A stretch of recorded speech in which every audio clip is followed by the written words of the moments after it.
Assalamualaikum warahmatullahi wabarakatuh, Bapak, Ibu, dan rekan-rekan sekalian.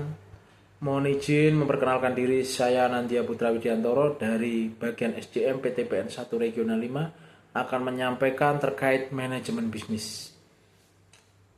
Pada kesempatan ini, saya akan menyampaikan learning point dari materi manajemen bisnis, khususnya mengenai bisnis perkebunan. Dari sistem perencanaan, pengendalian, dan juga dasar-dasar pengambilan keputusan. Pertama, kita akan membahas mengenai bisnis yang dikelola oleh PT Perkebunan Nusantara. Usaha perkebunan merupakan usaha yang mencakup kegiatan budaya di kebun hingga proses pengelolaan di pabrik.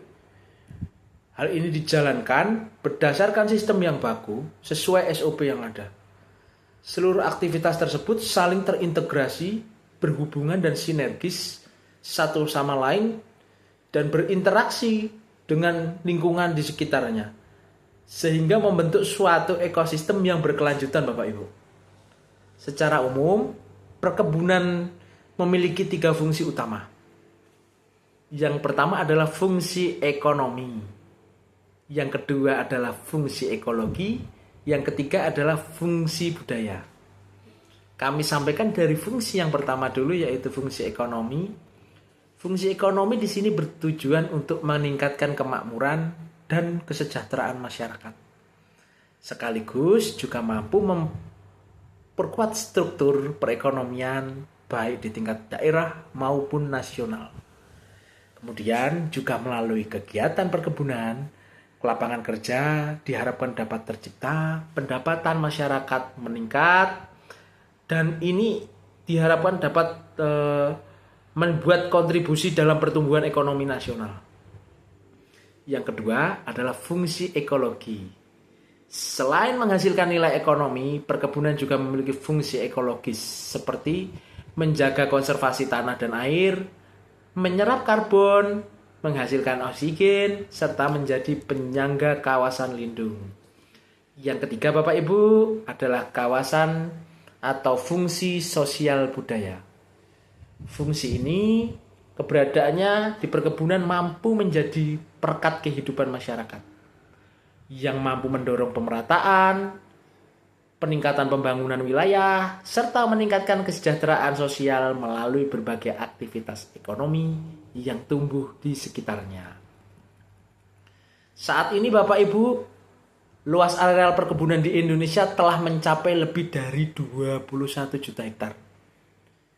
Berdasarkan kepemilikannya, 72% merupakan perkebunan rakyat, 22% adalah perkebunan besar milik swasta, dan 6% merupakan perkebunan besar milik negara.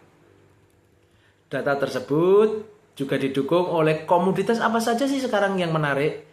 Yang pertama adalah kelapa sawit sekitar 42%, karet 16%, kakao 8%, tebu 6%, tebu atau gula sebesar 3%, kopi 6%, tembakau sekitar 1%, teh 1%, dan komoditas lainnya sebesar 2%. Data tersebut menunjukkan bahwa sektor perkebunan memiliki peranan yang sangat besar dan memiliki variasi komoditas yang sangat banyak. Dan ini tentu menunjang dalam peningkatan perekonomian di Indonesia.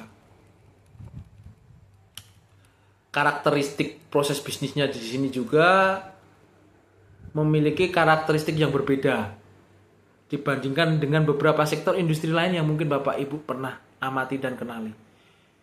Yang paling mencolok karakteristik dari perkebunan antara lain ada 4 hal. 1, memiliki keunikan di aspek sosial, budaya, dan politik. Yang kedua, produksinya sangat dipengaruhi oleh faktor alam, iklim maupun cuaca, Bapak Ibu. Faktor genetis tanaman juga jangan dilupakan menjadi hal yang memberikan nilai tambah dalam ketidakpastian itu.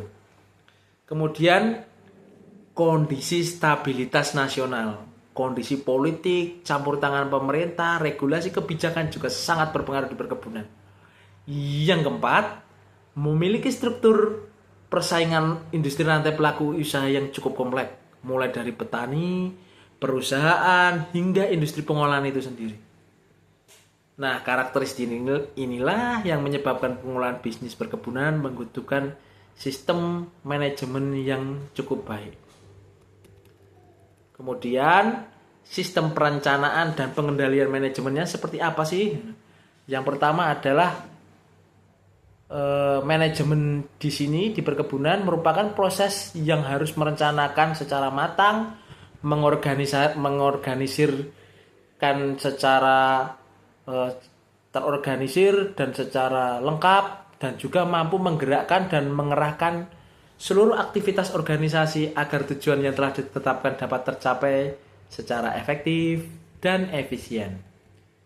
Kemudian Bapak Ibu, topik terakhir ini adalah terkait problem solving, yaitu pada dasarnya setiap orang akan dihadapkan pada situasi yang mengharuskan untuk mengambil keputusan atau decision making, baik dalam kehidupan pribadi kita ataupun di kehidupan sosial maupun di dalam dunia kerja itu sendiri. Pengambilan keputusan merupakan proses memilih satu alternatif terbaik dari beberapa pilihan yang tersedia. Namun yang perlu diingat, sebelum mengambil keputusan ada 5 hal yang kita perlukan. 1. Mengidentifikasi permasalahan. 2. Mengumpulkan informasi yang relevan. 3. Menentukan berbagai alternatif solusi. 4. Memilih alternatif terbaik. 5. Mengevaluasi kepatuhan yang telah diambil. Seluruh proses tersebut tentu harus didasarkan pada informasi yang diperoleh dari berbagai sumber agar keputusan yang dihasilkan lebih tepat. Nah, kemudian dalam materi ini 3 perspektif utama dalam pengambilan keputusan tadi, ada hal-hal lain yang perlu kita pertimbangkan. Yang pertama adalah rasional dalam memilih keputusan, yaitu pengambilan keputusan yang dilakukan secara logis, sistematis, agar kita menghasilkan nilai terbaik dan tujuan yang telah ditetapkan dapat tercapai. Kemudian juga bounded rationality atau pengambilan secara rasional. Proses pengambilan keputusan secara rasional ini tetap menggunakan pertimbangan informasi yang ada, waktu yang disediakan, dan kemampuan dan kapabilitas individu dan tim itu dalam melaksanakan tugas. Kemudian yang ketiga adalah inisiatif dalam menentukan keputusan. Pengambilan ini didasarkan intuisi. Intuisi dan inisiatif ini menjadi salah satu hal di luar ilmu, pengetahuan, dan akumulasi yang kita peroleh.